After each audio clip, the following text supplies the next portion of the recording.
The shame was a familiar weight, dense and cold in her stomach.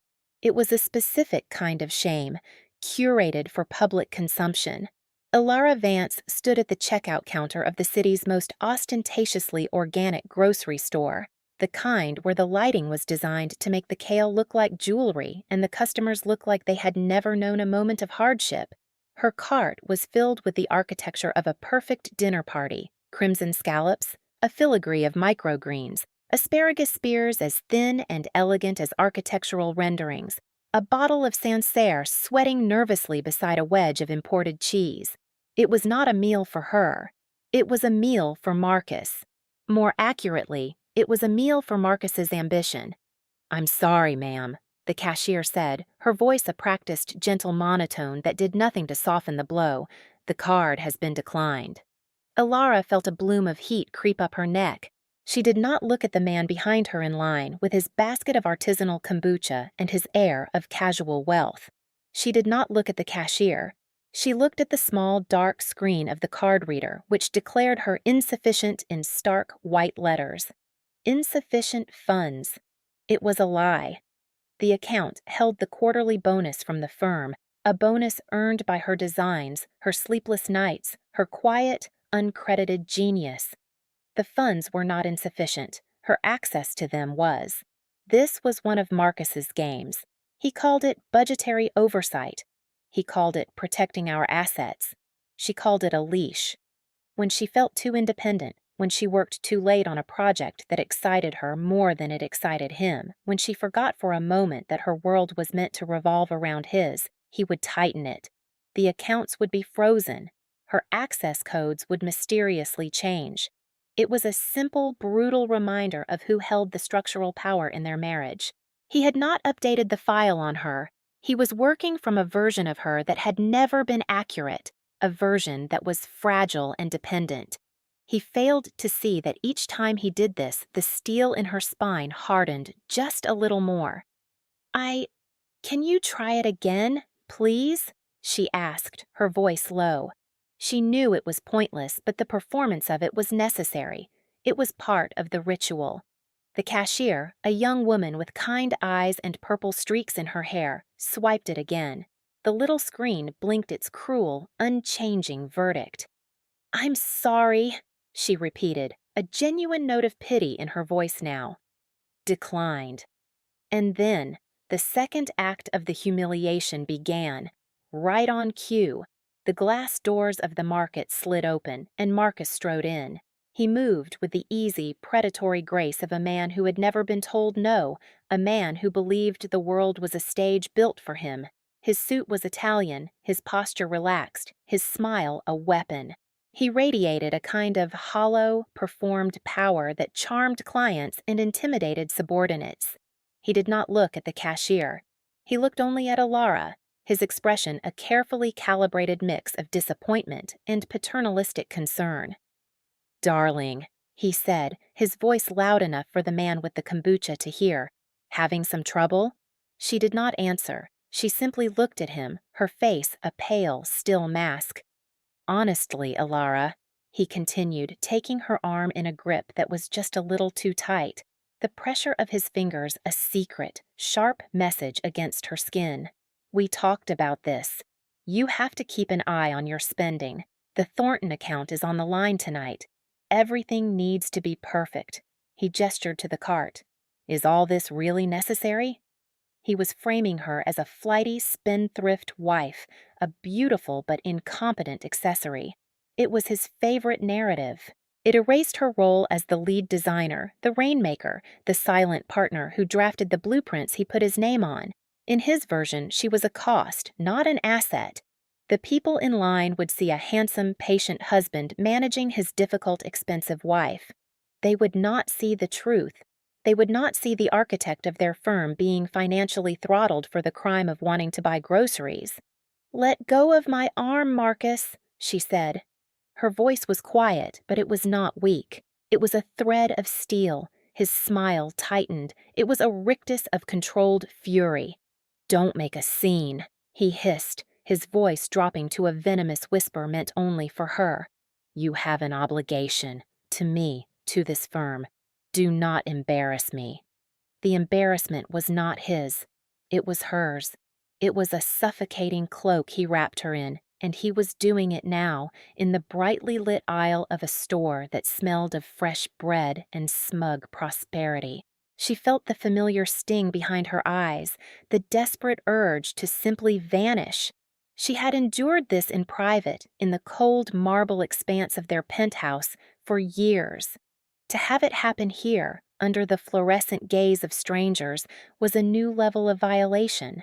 She was about to surrender, to let him pay, to endure the silent, triumphant ride home and the lecture that would follow. It was the path of least resistance, the path she had worn smooth with years of silent suffering. But then a voice cut through the thick, tense air. It was not loud. It was not angry. It was a low, calm baritone, steady as iron wrapped in silk. "Take your hand off her." Alara's head snapped up. Marcus froze, his grip faltering. The voice had come from beside them. A man was standing there, examining a bottle of deep red wine as if it were the most interesting object in the world. He was tall, dressed in a charcoal suit that was so perfectly tailored it seemed less like clothing and more like a second skin. He did not look at them. He continued to study the label on the bottle. The entire checkout lane had fallen silent. The cashier's hands were poised over her keyboard. The man with the kombucha was perfectly still. The atmosphere in the aisle had changed. It was as if the air pressure had dropped. The kind of silence that doesn't echo. The kind that settles. Marcus, for the first time since she had known him, looked utterly disoriented. He was a man who understood hierarchies, who lived and breathed the nuances of power, and he recognized the man standing beside them. Julian Thorne. The CEO of Thorne Industries, a global real estate and development conglomerate. The man whose name was a legend in their world. He was not just a potential client. He was the client, the alpha predator at the top of the city's food chain. Marcus's hand dropped from Alara's arm as if it had been burned. His swagger collapsed inward, replaced by a fawning, panicked deference. "Mr. Thorne," he stammered, his face flushing a blotchy red. I didn't see you there. This is just a small domestic—" A misunderstanding. Julian Thorne finally lifted his gaze from the wine bottle. His eyes were a cool, assessing gray. They were not angry or emotional. They were the eyes of a man looking at a column of figures, a man who saw the bottom line with absolute clarity. He did not acknowledge Marcus's existence. He did not rush. He was not performing. His gaze settled on Alara. For a long, breathless moment, he just looked at her. And in that look, she felt something she hadn't felt in a decade. She felt seen. Not as Marcus's wife, not as a problem to be managed, but as a person. He saw the quiet exhaustion in her posture, the defiant set of her jaw, the tremor she was trying to conceal in her hands. He saw all of it. Julian Thorne had dismantled that performance with 2 quiet sentences and a glance. He had rendered Marcus irrelevant in his own drama. "We should go, Ilara," Marcus said, his voice tight with a rage he couldn't show. He reached for her again, a desperate attempt to reassert his ownership. But Julian Thorne moved just a single deliberate step, placing himself between them. He wasn't threatening. He didn't have to be. His presence was a physical boundary, a wall of quiet, absolute power. "I will see the lady home," he said, his gray eyes fixed on Marcus. It was not an offer. It was a dismissal. Marcus's face, a mask of fury and humiliation, crumpled. He looked from Thorne to Alara and back again. He saw the finality in Thorne's expression. He saw the flicker of something new in Alara's, not hope, not yet, but a dawning, disorienting relief. He opened his mouth, then closed it. There was nothing to say. He had been so thoroughly outmaneuvered, his hollow power so completely exposed that any protest would be pathetic. He turned without another word and stalked out of the store, a king deposed in the produce aisle. The silence he left behind was profound. Alara stood frozen, her heart hammering against her ribs. The two men finished bagging her groceries. The one who had handled the card, who she now understood was part of a security detail, nodded once at Julian Thorne. "The car is at the curb, sir." Thorne looked at Alara. His expression was unreadable, but his voice, when he spoke to her, was softer. "Allow me," he said, gesturing toward the doors. She walked. She wasn't sure why. Her legs moved of their own accord, carrying her out of the bright, cold store and into the gray afternoon. A black sedan, the kind that was so polished it seemed to absorb the light around it, was waiting. One of the guards held the back door open for her. She slid inside, the leather of the seat cool against her skin. Julian Thorne followed, settling beside her. The door closed with a heavy, satisfying thud, sealing them in a cocoon of tinted glass and profound silence. The car pulled away from the curb smoothly, leaving the grocery store and the life she had known behind. Alara stared out the window, watching the familiar streets of her gilded cage slide by. She felt a strange, terrifying sense of vertigo, as if the ground had fallen away from beneath her feet. She did not know this man. She knew of him, of course. Everyone in their world knew of Julian Thorne. He was a myth, a force of nature who shaped the city's skyline from a silent, lofty perch. He was not a person one simply met in a grocery store, and he certainly was not a person who intervened in the ugly, private squabbles of others. She risked a glance at him. He was not looking at her. He was looking straight ahead, his profile sharp and impassive against the blur of the city. His stillness was unnerving. Marcus was a man of constant motion, of expansive gestures and loud proclamations. This man was the opposite. He took up no more space than was necessary. He did not fidget. He simply existed, a point of absolute calm in the center of the storm he had just created. "Why did you do that?" she finally asked, her voice barely a whisper. He turned his head slowly to look at her. His gray eyes were clear, direct. There was no artifice in them. "Because I have a policy against seeing an artist's hands be broken." The statement was so unexpected, so specific, that it knocked the air from her lungs. An artist's hands. He wasn't talking about the physical. He was talking about her work, her talent. How could he possibly know? "I don't understand," she said. "My company is looking to build a new global headquarters," he explained, his voice even and low. "The Thornton Tower. We put out a call for proposals 6 months ago. Vance Architecture was one of the finalists." Alara's blood ran cold. The Thornton Tower. That was the account Marcus was so desperate to land. It was the project she had poured her soul into for the last half-year, working nights and weekends, refining a design that was ambitious and elegant, and, she knew in her heart, brilliant. It was her work, her vision. Marcus had simply been the one to present it. "We do our due diligence, Mrs. Vance," he continued, and the way he said her married name sounded clinical, as if it were a label he was temporarily obligated to use. "We don't just look at the firm, we look at the people. We analyze the design history, the project leads, the stylistic signatures. The work submitted under your husband's name for the last 10 years has 2 distinct voices. One is competent, commercial, uninspired. The other is visionary." He paused, letting his words settle in the quiet car. "The design for the Thornton Tower is visionary. It is also stylistically identical to the award-winning designs for the Helios Center and the Caspian Gallery, projects your husband took credit for, but for which the preliminary sketches and structural drafts were all authored by you."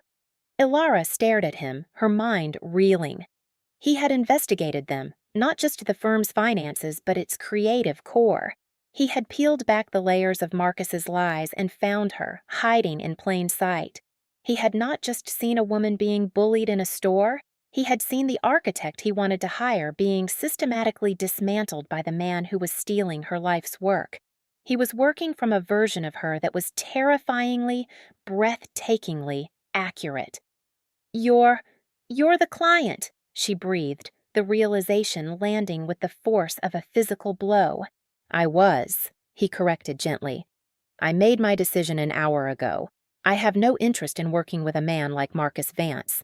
I do, however, have a profound interest in working with the person who actually designed the tower.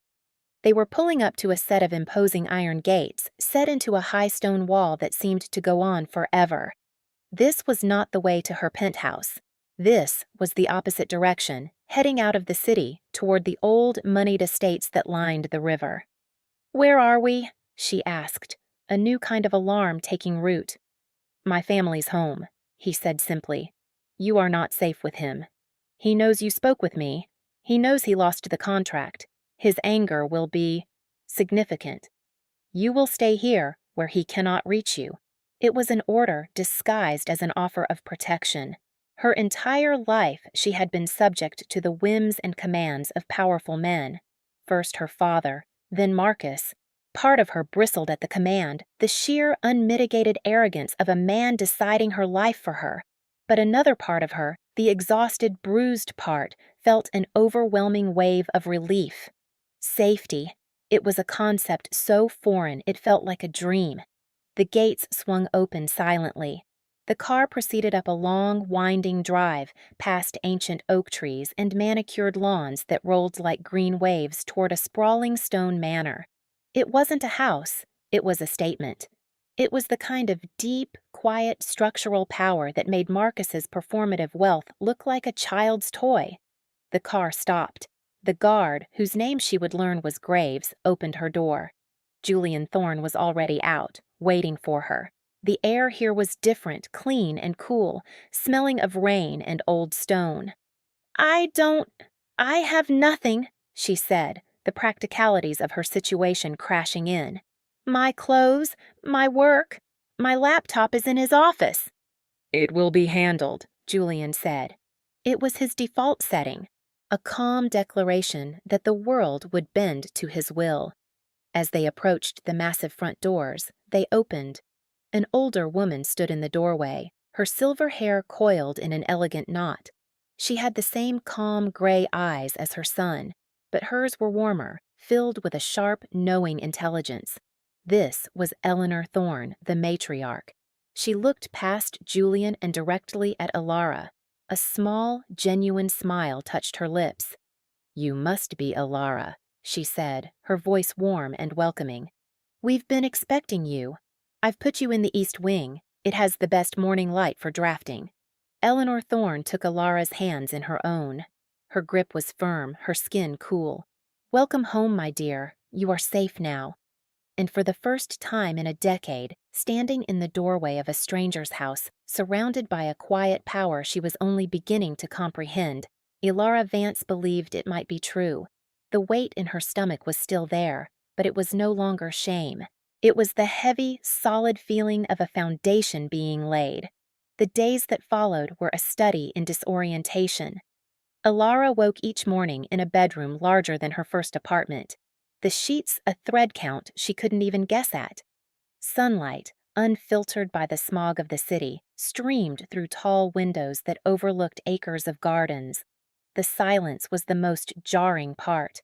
Her life with Marcus had been a constant barrage of noise. His booming voice, the television always on, the tense, humming silence that was somehow louder than any sound. Here, the only sounds were the distant call of a bird, the whisper of wind in the trees, the soft tread of staff who moved through the house like ghosts. Eleanor Thorne was her primary companion. She was a woman of formidable grace, who spoke of global politics, art history, and corporate acquisitions with the same easy familiarity.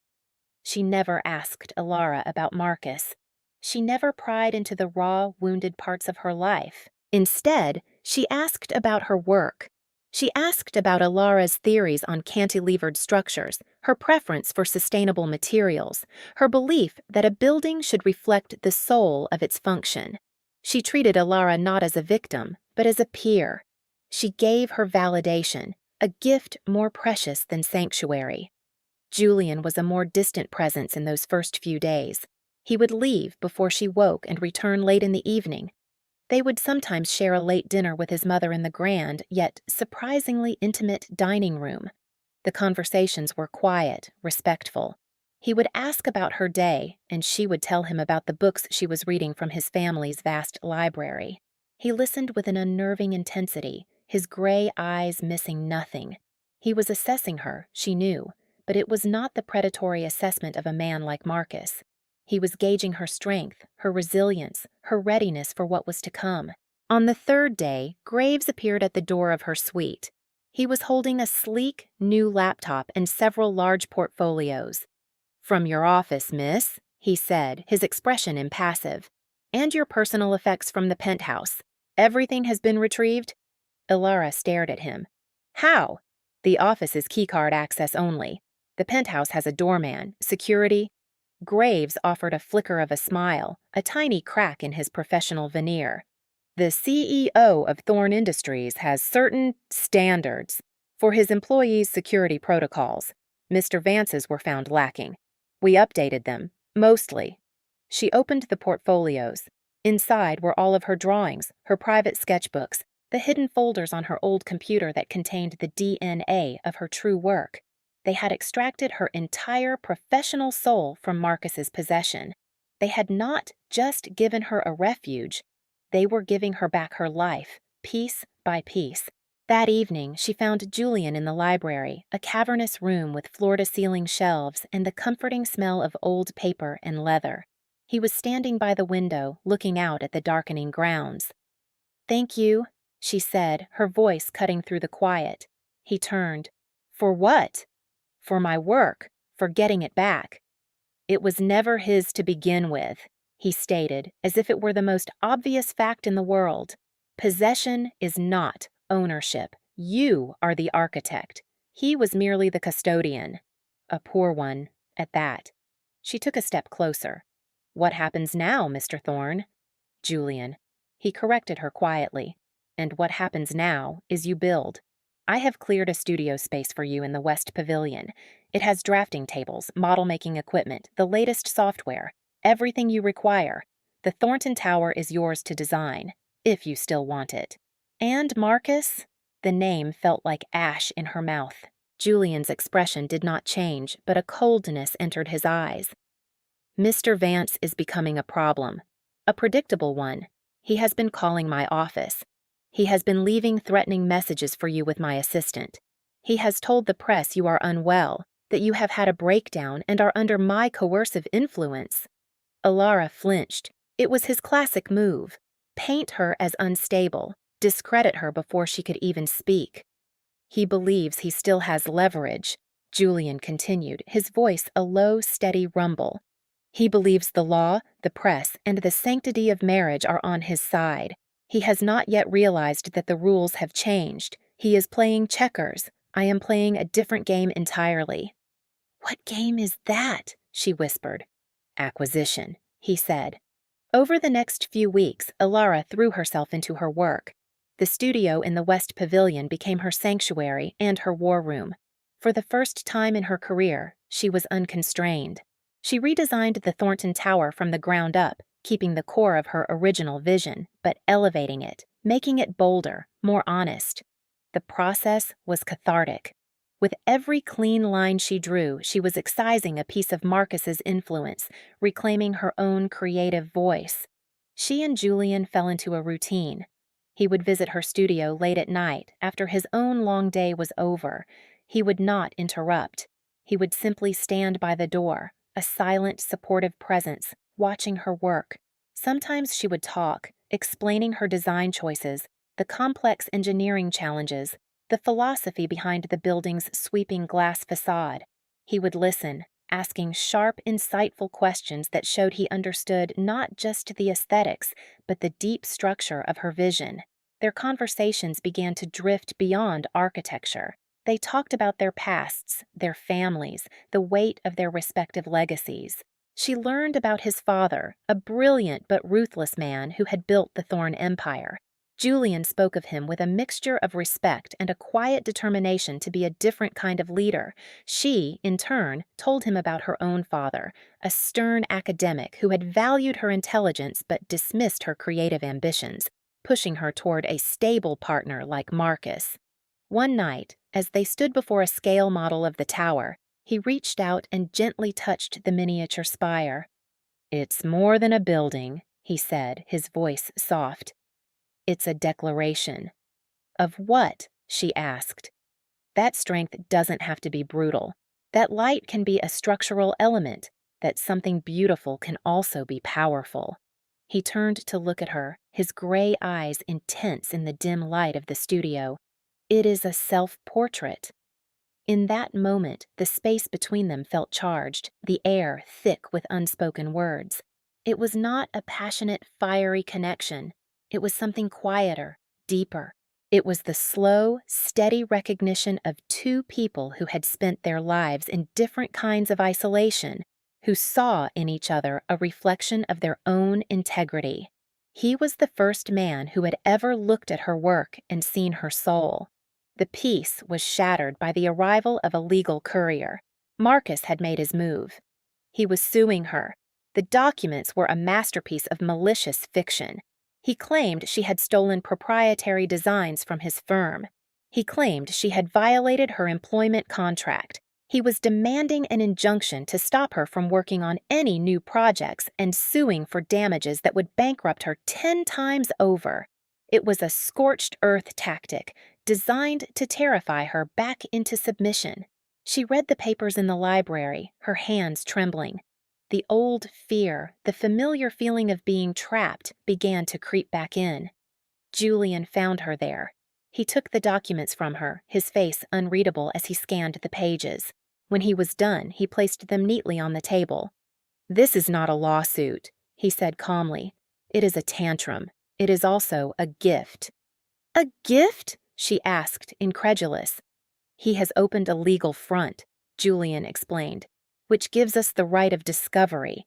He has just handed my lawyers the legal authority to subpoena every financial record, every email, every contract Vance Architecture has signed for the last 10 years. He thinks he is attacking you. In reality, he has just invited us to perform an autopsy on his entire career. With his permission." He looked at her, and for the first time she saw a flicker of something that looked like a smile in his eyes. "He is a very, very stupid man." Marcus Vance felt the ground shifting beneath his feet, but he couldn't understand why. He was a master of perception, a virtuoso of the narrative.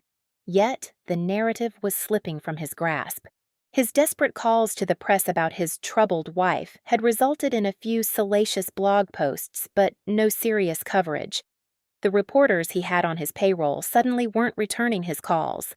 Old allies at the City Planning Commission were suddenly unavailable for their weekly golf game. It was like a silent, invisible tide was pulling all of his supports out from under him. His lawsuit, which he had imagined as a masterstroke, had become a nightmare. Thorne Industries' legal team was a machine.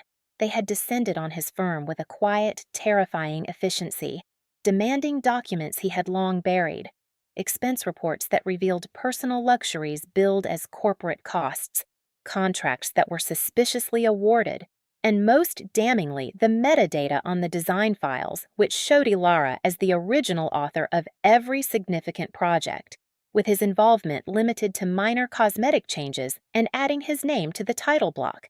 He was being methodically, forensically dismantled. His arrogance, however, was a fortress. He could not conceive of defeat. He believed this was a temporary setback. Ilara was weak, he told himself. Julian Thorne was merely toying with her, a rich man's passing fancy. She would come back. She had to. His entire sense of self was built on her submission.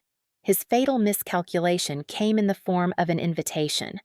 A thick, cream-colored card arrived at his office. He was invited to the annual Obsidian Gala, the most prestigious event on the architectural calendar. It was a night of awards, of backroom deals, of solidifying one's place in the industry's firmament. To not be seen there was to admit defeat. He saw it as his chance to retake the narrative, to show the world that he was still Marcus Vance, untouched and powerful. He would go, he would glad hand, he would smile for the cameras. He would corner Ilara, away from Thorne's influence, and remind her of her place. He was certain that a few harsh words, a reminder of the ruin he could bring down on her, would be enough to break her. He was working from an old file, a file that had been corrupted and was now hopelessly out of date. The night of the Obsidian Gala was a symphony of black ties and glittering gowns. The air hummed with the quiet murmur of power. Marcus moved through the crowd with a desperate, practiced ease, his smile a little too wide, his handshakes a little too firm. He saw them across the ballroom. Julian Thorne, a vision of understated authority in a flawless tuxedo, and Alara. He stopped breathing for a second. She was wearing an emerald green gown, a column of silk that clung to her form. Her hair was swept up, revealing the elegant line of her neck. She was not hiding behind Thorne. She was standing beside him, her posture erect, her expression calm and confident. She was talking to Jonathan Sterling, the notoriously prickly head of the National Architectural Review Board, who was laughing at something she said. She was not the timid, frightened woman he had controlled. She was a queen in her own right, holding court. A cold, hard knot of fury and something that felt terrifyingly like fear tightened in his gut. He waited, biding his time, fueled by champagne and a rising tide of panic. He saw his chance when Julian was pulled away by a government official. Alara was momentarily alone, near a terrace overlooking the city lights. This was it. He cornered her, moving quickly, blocking her exit. "Ilara," he said, his voice a low growl. She turned, and her eyes held no fear, only a cool, weary disappointment. "Marcus, what is this?" he demanded, gesturing at her gown, at the room, at her entire existence. "What do you think you're doing? This little fantasy is over. You are my wife. You have an obligation." "I have no obligation to you," she said, her voice even. "The divorce papers were filed this morning." His face contorted in a mask of rage. "You think you can just walk away? After everything I've given you, I made you. You are nothing without my name." He grabbed her arm, his fingers digging into her skin, just as he had in the grocery store. It was his only move, the crude application of physical force. "You will drop this ridiculous lawsuit, you will come home, and you will beg for my forgiveness." "I don't think so." The voice was quiet, calm, and directly behind Marcus. It was Julian. He had approached without a sound. He did not look angry. He looked bored, as if Marcus were a minor annoyance, a piece of lint to be brushed away. "Thorne!" Marcus snarled, turning but not releasing Alara. "Stay out of this. This is a private matter between a man and his wife." "Take your hand off of her," Julian said. It was the same command he had given in the grocery store, but this time it was laced with a chilling finality.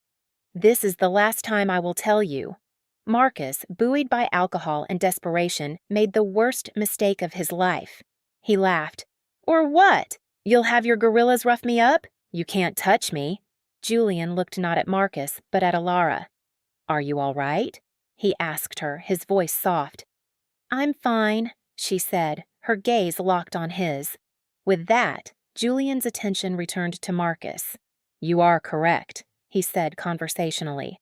"I won't have anyone touch you. It's far too crude." He took out his phone. He did not raise his voice, but it cut through the ambient noise of the gala. A small circle of silence was expanding around them as people began to notice the confrontation. "As of 9 a.m. this morning," Julian began, his tone that of a professor delivering a lecture, "Thorne Industries completed the acquisition of a majority stake in Sterling Financial, the primary lender for Vance Architecture's operational line of credit. As the new owner of your debt, I've called the note. Your firm is insolvent. The assets will be seized on Monday."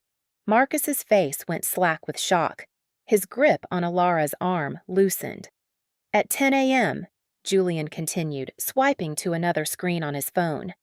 "A dossier prepared by my legal team was delivered to the State Architectural Licensing Board. It contains detailed, irrefutable evidence of your financial malfeasance, plagiarism of design, and professional fraud, all compiled during the discovery phase of your own frivolous lawsuit. They are convening an emergency session tomorrow to vote on the permanent revocation of your license."